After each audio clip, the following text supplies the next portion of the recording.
Trump card एक वो card होता है जिसको चलने के बाद सारी बाजी अपने हाथ में आ जाती है। नमस्कार, मैं हूं निशांत गुप्ता और आप देख रहे हैं आई इंडिया। आजकल मोदी सरकार के नए फार्मूले वन नेशन वन इलेक्शन की जबरदस्त चर्चा है।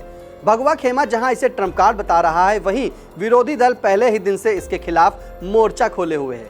कुछ सर्वे और राजनीतिक विश्लेषक संभावना जता रहे हैं कि भाजपा के इस दांव को भी उल्टा पड़ सकता है, यानी लोकसभा के साथ ही अगर विधानसभाओं के भी चुनाव होते हैं तो देश के कई राज्यों में भाजपा की ताकत पहले से काफी कम हो सकती है।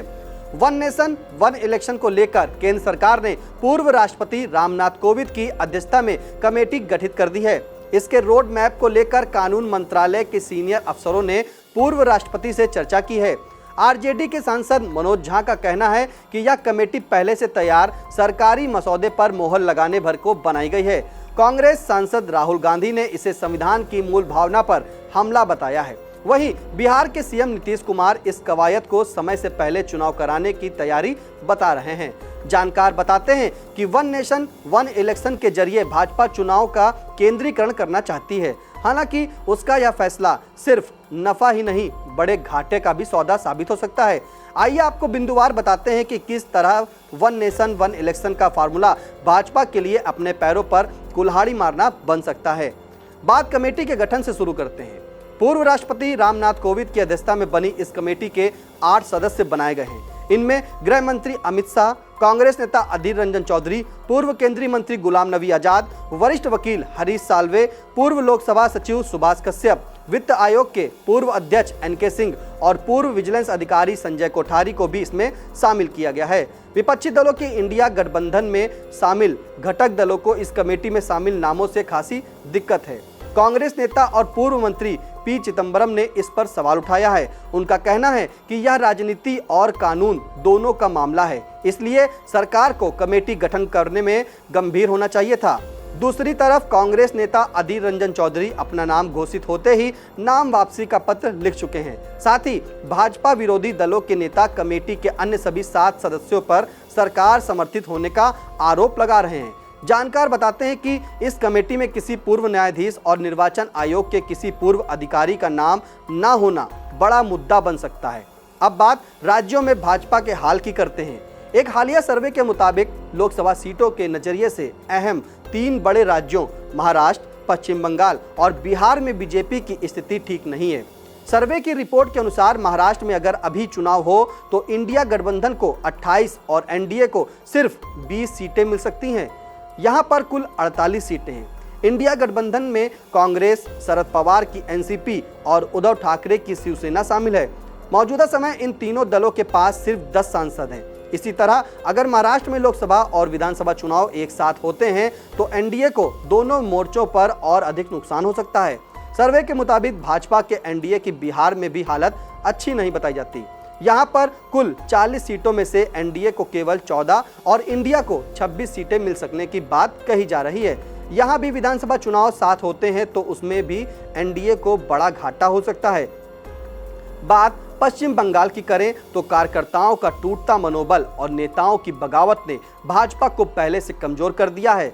2021 के विधानसभा चुनाव में भाजपा ने अप्रत्याशित प्रदर्शन करते हुए 75 से अधिक सीटों पर जीत दर्ज की थी। लोकसभा चुनाव में भी भाजपा ने 18 सीटों पर कब्जा किया था। मौजूदा वक्त पश्चिम बंगाल की राजनीति के बड़े चेहरे बाबुल सुप्रियो, मुकुल राय और ममता बनर्जी को ललकारते रहने वाले अर्जुन सिंह जैसे नेता भाजपा छोड़ चुके हैं। ऐसे में विश्लेषक मानते हैं कि यहाँ पर भी भाजपा को काफी नुकसान हो सकता है। अब बात हरियाणा की, जहां पर भाजपा और उसकी सहयोगी जेजेपी के बीच हर रोज मोर्चा खुलता रहता है।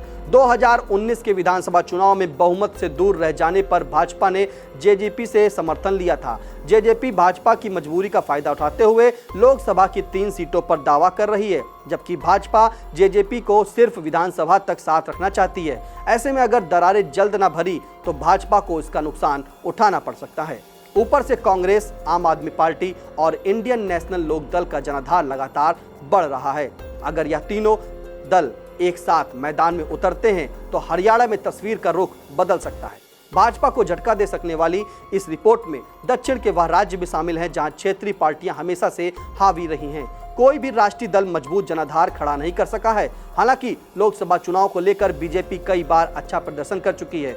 तमिलनाडु, केरल और तेलंगाना यह राज्य हैं। मजबूत ढांचा न होने की वजह से भाजपा के लिए चुनावी सफर आसान नहीं होगा। इन राज्यों में भी लोकसभा और विधानसभा के चुनाव साथ होने पर भाजपा के हाथ विधानसभा को कभी आई नहीं, उल्टे लोकसभा की जो 2-3 सीटें मिलती रही हैं वह भी छिन सकती हैं।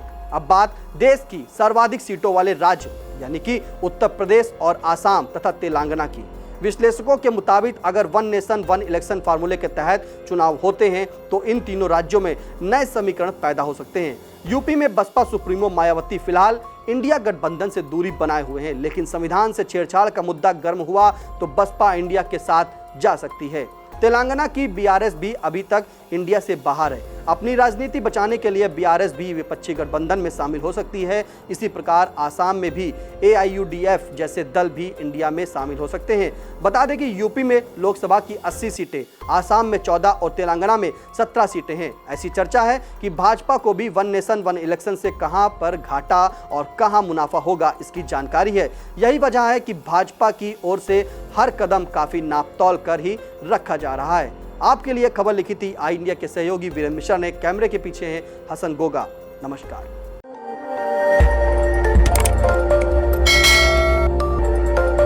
खबर आपकी, नजर हमारी। देखते रहिए आई इंडिया।